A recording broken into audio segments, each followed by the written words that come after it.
Tuomas, what was your reaction to the news and just the decision to take the interim job? I guess, was this something that you thought would be a possibility at any point?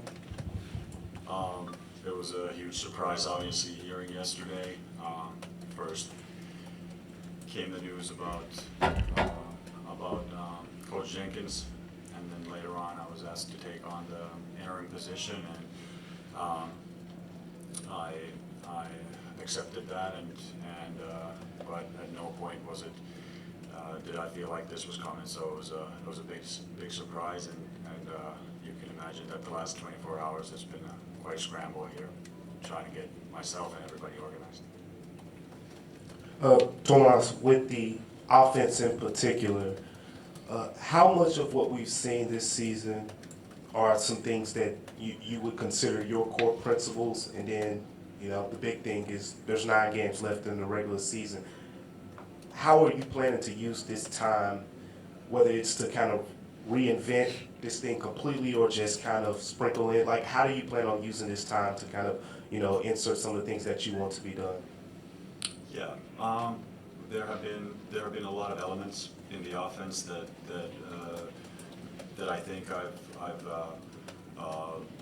been helping to achieve Coach Jenkins' vision, mainly the pace component, also the offensive rebounding, and then in the half court lately we've been leaning more on the pick and rolls, and that's also something that I've done with my previous teams. Now, the situation we're in, like, one of the biggest constraints for us is obviously time. There's 9 games left, so there will not be any overhaul, nor is there any need to do that. So I believe we're still 6th in offensive rating. We can improve definitely our half-court execution. The biggest thing for us is within those time constraints, can we have a great focus in all of the sessions that we have, because it's very hard to have intense practices with the schedule we have, and improve the quality, especially the quality of the interactions on the offensive end, so we can get more, especially against the best defenses in the league, which we are trying to beat. Okay. Coach, you've obviously been building a relationship with these guys all season. What's that first conversation like in a transition like this for you, and in terms of what they were hearing and what you tried to get across to them? I reached out to a bunch of players already yesterday because, like, I think every one of us there's the emotional component is very strong. Like, Coach Jenkins, Saint Noah, great people.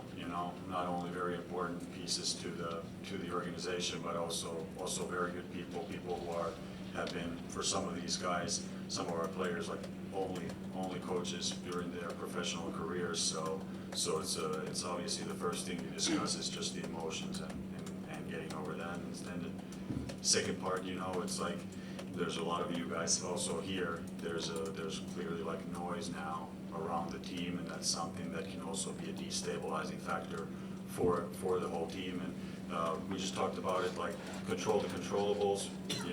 There will be other talking points hopefully in a few days, and let's do what we do best, which is our own job.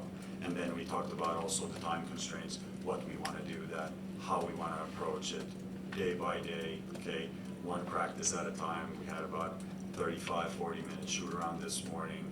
We just said, okay, let's make the best out of that. Let's get those 40 minutes. Let's not waste them, and that way we can make progress day by day. So that's the timeline that we're working with. Coach, right here to your left. The offense in general, a lot of the season, I think people have viewed it as kind of equal opportunity with the spacing and the cutting, but a question maybe whether it brings out the best in your stars. Obviously, Jared's had a great year, but Ja with some of his lowest numbers across the board in years, Des shooting less threes than he has in years. What is your general philosophy on creating good looks for the entire group, but also trying to maximize your star players and let them shine?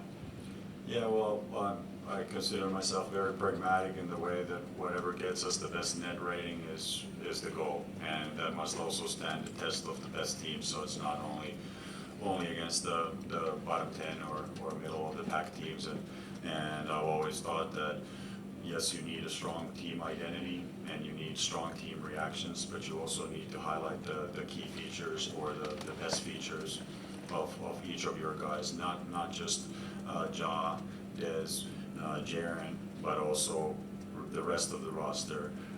And I think we've actually done a pretty good job of this too. And now if we can add this dimension with the limited practice time, I think we can have a good combination. But like I said, there's not a lot of practice time. There's no big changes are coming. We're more looking at little tune-ups in certain situations, exactly to your point, to feature some of our key guys a little bit more. Yeah, I would say it's hard to change schemes and some of that stuff on the fly. As you said, easier to change minutes, lineups, rotations. Do you anticipate any changes, significant changes in those areas? And then additionally, do you want to be considered a candidate for the job on a full-time basis going into next season? Well, I'll answer the latter part first. So, like I said, my and the whole team's timeline is 1 day at a time. So that's how I'm thinking about this. Like, there's no reason to go into the future. And the second part, yes, the lineup design is one of the, I think, key components of, and substitution patterns is one of the key components of basketball these days, and these are all under consideration. Now, these have been staff-wide discussions up until all the way to this point, obviously with the head coach making the end decision then, but it's not just which lineups are playing together, but also like what is the style of play that we want to, is there flexibility within those lineups? Yeah, I would say that's it, and we have to respect the fact that we still want to play with a high pace, and that has its own demands. Hi, Tuomas. This is David McMenamin with ESPN. I have two for you, if you don't mind.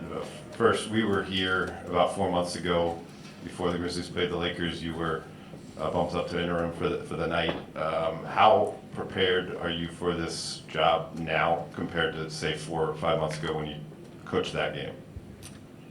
Well, I know the rules a lot better now. They're obviously a lot different from FIBA and everything. Like, yeah, it's a joke, but also like all of that, like the basic stuff that comes with it. Also understanding our personnel better, understanding all the other players better. This comes with a very short preparation, obviously, for this. And being a head coach is a completely different job than being an assistant coach. And I have experience of that, but in this context, I feel a lot more prepared than I did back then, and it was also a very different role that I was stepping into because I was replacing Coach Jenkins for one game, and we kept everything the same, and I was just a placeholder in that situation, so a little bit different circumstance. And secondly, do we know about Ja Morant's status for tonight? He will be a game time decision. Hey, Coach, I know you brought in for offense, but perimeter defense and rebounding has been one of the big deficiencies for this team. How you plan to shore it up for the rest of the season and head into the playoffs? Well, it's the same process as with the offense. It's not really any different. You take a look at what we have, try to feature the strengths of our personnel and of our schemes. Like, we're not going to be making drastic changes on that end either.